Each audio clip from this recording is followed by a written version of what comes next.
Hello and welcome to FPL Mate, your best mate for fantasy Premier League content for the 2020-21 season. My name is Dan and today is the time for the Game Week 11 Buy, Sell, Keep or Avoid video where we look at some transfers we could potentially make, try and get on some good bandwagons, try and avoid those bad bandwagons and just see what we can do with our transfers. So this is my favourite series on this channel and if you are enjoying it too, please do make sure you leave a big thumbs up on the video. It's super helpful, and if you're new around here, please do consider subscribing as well. That'd be super helpful. But before we go on to the buys, the sells, the keeps and avoids, a quick word from our sponsor. So guys, as you know, this series is now sponsored by OneFootball. It's one of my favourite apps, and for those of you who don't know what it is, it's a great app / website for football. I personally use OneFootball to check lineups and scores for Premier League games whilst FPL's going on. Perhaps I'm not watching a game, want to see what's going on, who's playing, okay, what's the lineup, okay, who's scoring, what the stats looking like. But it's also really good for checking out football news and stuff like that. So if you're really into your football, you like to stay up to date with it, check out the link at the top of my description and go see it for yourself, completely free, of course.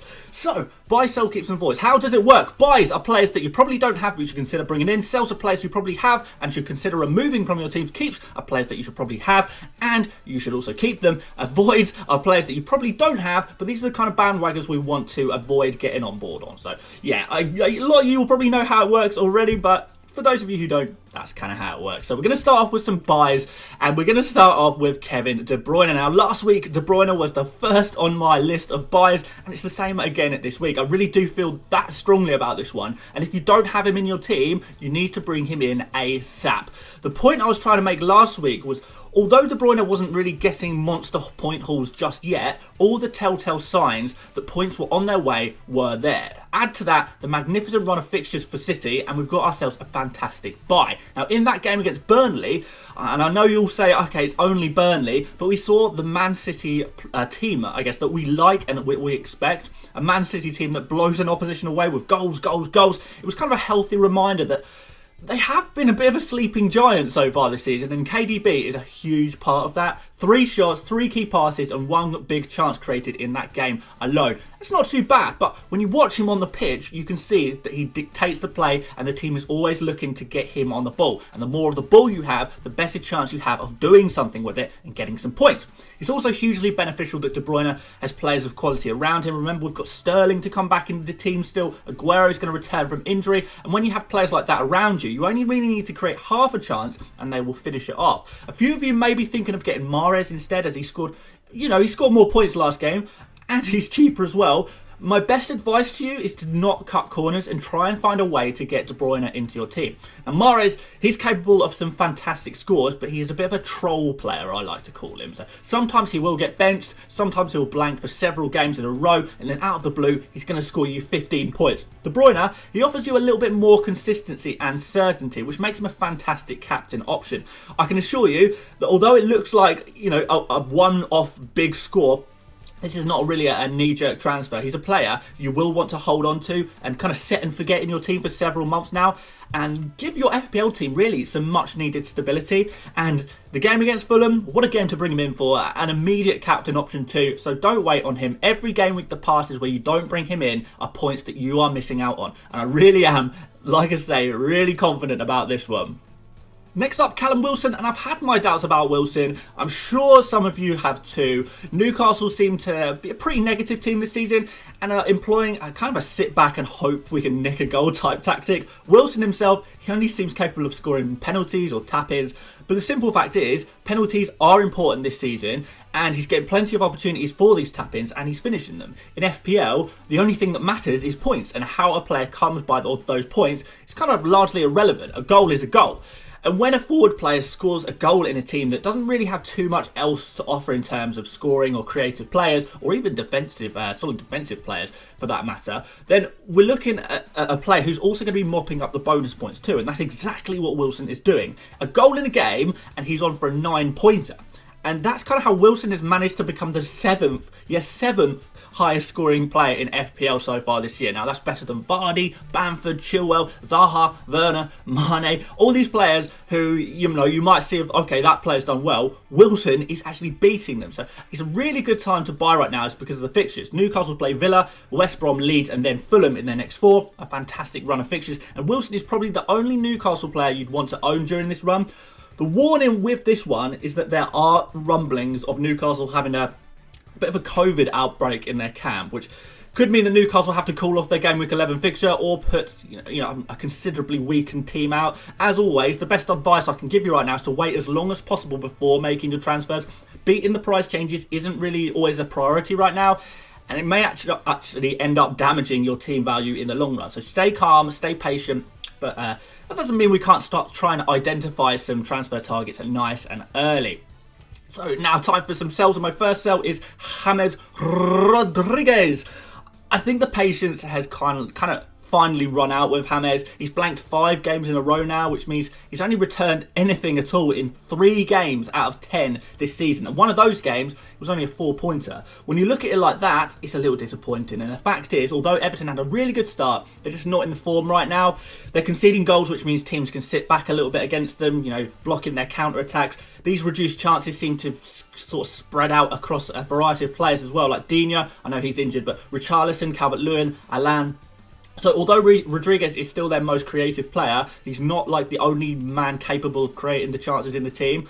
I don't think Rodriguez is a terrible pick by any means, but he's just not quite pulling his FPL weight right now. And the issue is that there's so many fantastic options in midfield right now that Rodriguez at 7.8 million is kind of holding you back from getting those players in. Think of all of the better midfielders you can get for around the same price or less. Grealish, Jota, Barnes, Torres, Bowen, Ward-Prowse. You can even take a little punt on Maddison or Mount. There's just so many other options that are preferable, and that's not even counting the big boys like KDB, Salah and Bruno. You probably want those guys in your team as well. It kind of seems like Rodriguez is kind of wasting a spot, and he's likely to be an ongoing problem area in your team that's very easy to put off resolving.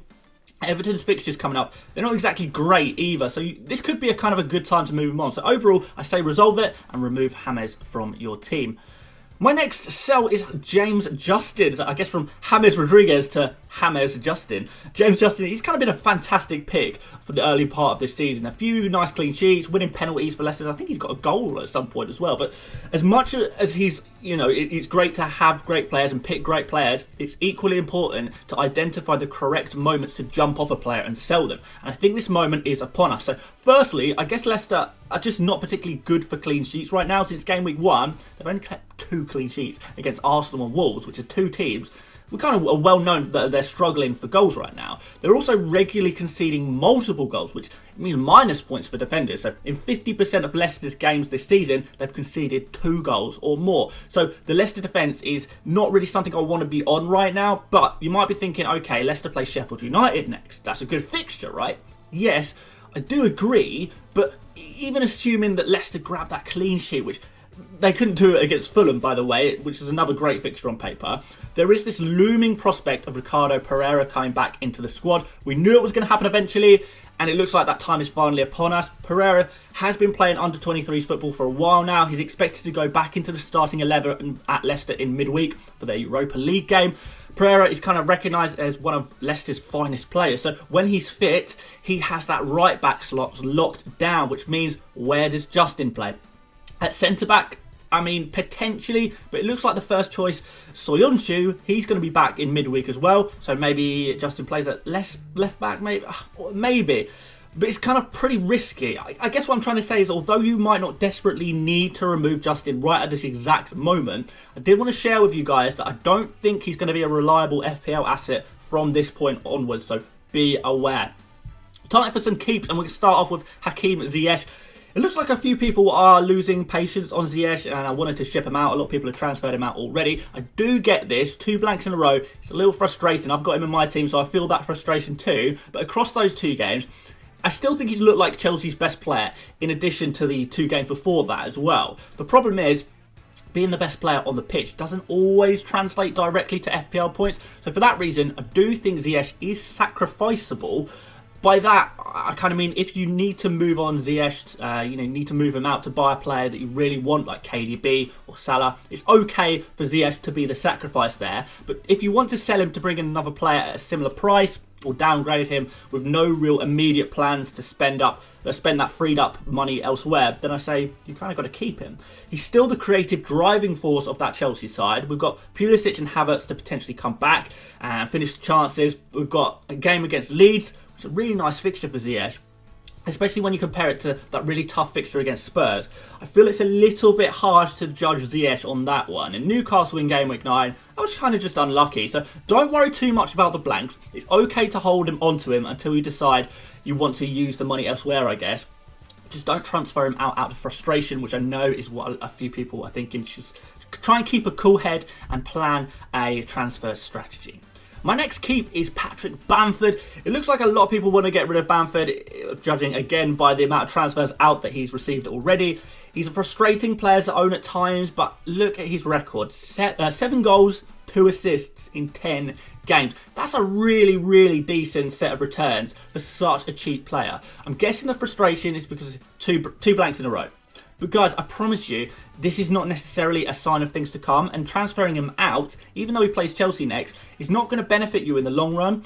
He's already one of the best budget enablers in the entire FPL game, but anyway, like I said, the blanks, I just don't think they're a sign of things to come, because statistically, yes, the forbidden S word again, Bamford has had the same output over the last 2, if not a better output than the rest of the season. He's perhaps just been a bit unlucky to have not scored. So over these 2 games where he's blanked, he's had 10 shots in the box, 3 big chances and an expected goals of 1.51. That sort of puts you in the same areas as Harry Kane or Mo Salah. That's kind of what you'd expect from real big boys like that. Now Bamford is one of those players who's a bit misleading statistically because he's not very clinical. He does tend to miss chances and underperform his expected stats, but this is sort of countered by the fact that he gets so many chances, leads a super attacking team, and all of the attacks kind of end up at Bamford's feet or his head, which kind of leaves us with a really solid FPL asset that is reliable over long periods.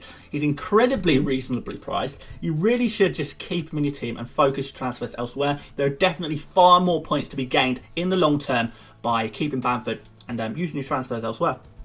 So time for some avoids finally. I'm going to start off, no surprise here, Edinson Cavani, our knee-jerk of the week. Now Manchester United, they're obviously a super popular club around the world, and when one of their players, particularly the new ones, do well, the world of FPL moves. Now if you're thinking of bringing in Cavani because you like the player, you like the club, you're doing this for fun, then go for it. It's a fun and interesting transfer. I gotta be real, you guys. It's fun, it's interesting. But if we're gonna try and get sensible, you know, we're taking FPL real seriously, I don't think this is a particularly good transfer. So first of all, let's get this out of the way. What a player. Cavani is still clearly got it, and I think he could be a good servant for Manchester United for the next year or so, but he comes with significant risk. The first and most unique risk, I guess, is due to certain racially charged words he's used on social media. He could be facing a short ban. I'm not going to go into that today because it's an entirely separate discussion to be had, but if the Premier League takes a stance on this, and there's a very good chance, due to them being all over the clamping down on racism within football, and rightfully so, then Cavani could be out for a couple of weeks. That ban might not even come in for this game week. It might be slightly delayed. So even if it gets to Friday, there's no ban, you're still taking a risk. Of course, the other thing is just rotation risk in general. Cavani is yet to start a match. So you're better off on him starting. You're watching him start a couple of games for Manchester United and seeing what happens first. Personally, you know, to alleviate that risk, I think it's fine to wait a week or two. See where Cavani fits in. See if he can start starting matches. Easy for me to say. United play West Ham and Man City over the next 2. So these are not exactly fixtures you'd want to be targeting anyway. From Game Week 13, it looks a lot nicer. So if you are serious about wanting to get Cavani in your team, why not use Game Week 11, Game Week 12 as kind of scouting games, ready to bring him in against Sheffield United in Game Week 13. That's what I'd do anyway. So my final avoid is Jamie Vardy. Again, this is not an avoid because he's a bad player. These avoids, as you guys will well know, aren't always players that are completely obvious, which is why I kind of like to talk about them a little bit. So if you have Vardy in your team right now, you're thinking, I might be going in, attacking your transfer decision. I'm completely not. I'm not saying sell him. I'm saying that now is not the best time to buy him. The time to buy him was last game week, ahead of that excellent game against Fulham, and although that game didn't quite pan out how we expected, you gave yourself a really nice chance, some really nice odds there to get some points. So from here on, yeah, his fixtures look pretty good, but Vardy, he's not really a long-term move I'd like to be looking at right now. He's a premium player, 10.2 million. That's a lot of money. And the premium players we need to be turning our attention to right now are De Bruyne, Salah and Bruno. If you are in the market for a premium player and you want to get one in, then you look at De Bruyne, you look at Salah, you look at Bruno. I imagine most of you won't have all three already. So pick the one you don't have and put him in your team ahead of Vardy. Vardy is just not the premium player you want to be looking at right now. And I know a lot of people are looking to bring him in now. It's just kind of not the right time. So according to the rules of this video series, he's got to go down as an avoid. So let's do a quick summary, guys. KDB, he's going to be the most popular, important, excellent player in FPL for weeks and weeks to come. Got to find a way to get him into your team ASAP. Wilson, he looks good buy, but only if Newcastle are able to play this weekend. The time is out for Rodriguez. Justin's kind of no longer reliable, so you can't depend on him anymore. Keep Bamford because you won't do much better for that budget. No knee-jerking in Edison Cavani unless you're a madman or a Manchester United fan. And of course, guys, and I can't stress this enough, leave your transfers till as late as you can, because there will be banana skins, there will be COVIDs, there will be injuries, there'll be midweek games that cause problems. Save your transfers for as long as you can, guys, if you can. So there you go, guys. That is the video. I did quickly want to say before we wrap up this video, just a massive thank you for the support recently. Like some of the really encouraging comments, you know. I had a bit of a nightmare yesterday, and some of the words of encouragement have been so powerful, so meaningful, and it's really just so much motivation and love. And you know, I'm genuinely so grateful for the support that I'm receiving on this channel. I'm so thankful for it. So yeah, I did just want to say a personal thank you there, guys, because you know I read all the comments. It's really appreciated. I know I can't always reply to everything, but man, you guys are the best. You really are. So with that said, I guess check out OneFootball if you fancy it. Like the video if you did enjoy what you saw today. Like I said, really helpful. Subscribe if you've not subscribed already. That's always appreciated as we march on to 50,000 subscribers. Can we get there? Eventually, I hope so. And yeah, in the description you'll find my Twitter, you'll find my Instagram, you'll find where you can support me on Patreon or join my mini league. It's all in the description, so go check that out now. And yeah, other than that, thank you so much for watching. I will catch you tomorrow for a team selection / Game Week 10 review video. I'm not particularly looking forward to that, guys. And talk about my transfer plans a little bit on tomorrow's video. So I will see you then, guys. I'll /see you in the comment section / see you on Twitter. But yeah, until then, thank you so much for watching, and I'll see you later, mates. Bye-bye.